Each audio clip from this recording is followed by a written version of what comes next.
everybody. Welcome back to Wednesday lunch devotionals again, once more on the gospel lessons for our week. And yes, we started again after Easter.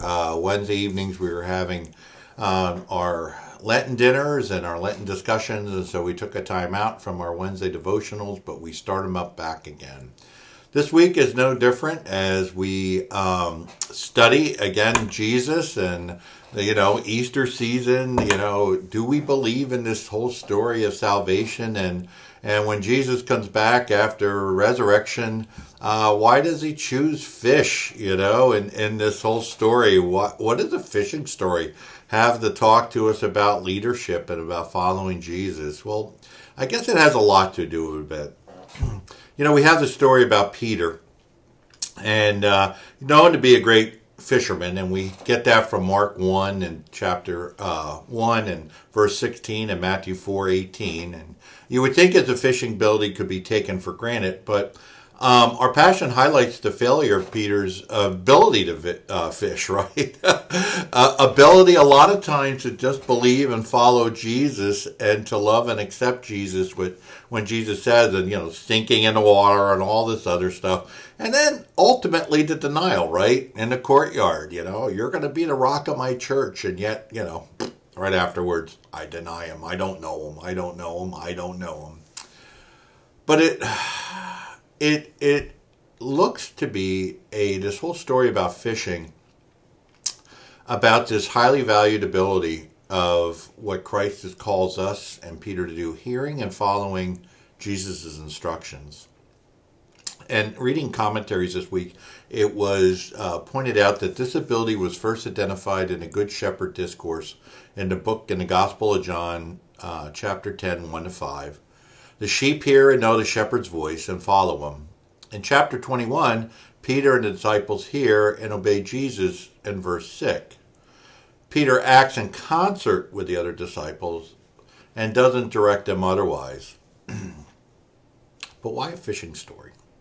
Why a fishing story? Well, I believe it's so much with these fishing stories. Whether it be, the loaves and fishes story of feeding the multitudes, whether it be the disciples gathering in the nets, it's a lot. It's abundance of God's love and God's grace and God's love for us and God's rewarding, you say, or blessings, and about people, And again, in these commentaries, reading it, it states again, later when Jesus instructs them to bring some of their fish in, it is Peter that does so. And then after Jesus commissioned to Peter the final scene, the trifold commission, do you love me? Peter, do you love me?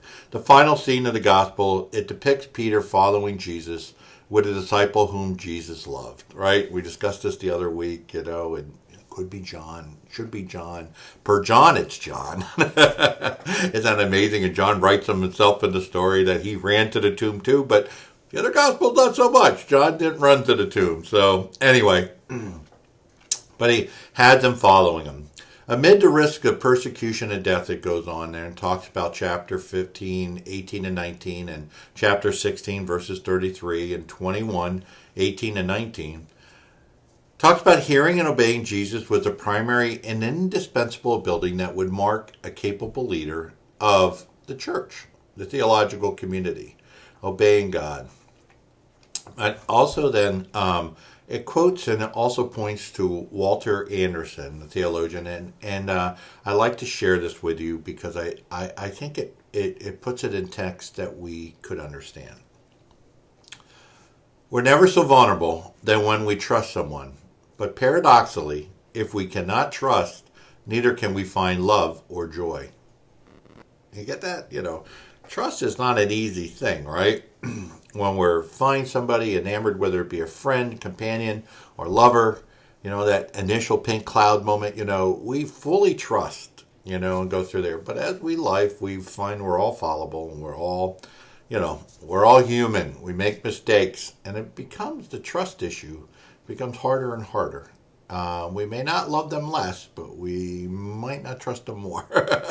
We might trust them less as life goes on and in a relationship. But if we don't trust them, we'll never know what the complete love and joy it is being with them, because you can never fully understand and be fully committed and going forward unless you have this element of trust. So it is following the risen Jesus Christ is a trust-based act of vulnerability rather than self-preservation. You get that? It's this whole thing about salvation and following Jesus is not about our self-preservation. It's about fully enjoying the love and joy it comes to following Jesus Christ and following and spreading the good news and serving others and listening to Jesus' commandments. So, how many times do I have to ask, do you love me? Do you love me? Do you love me? And then further on it says, it emboldens us to go out with joy and renewed vocation, meaning renewed sense and purpose in the things we do on a daily basis, minute by minute.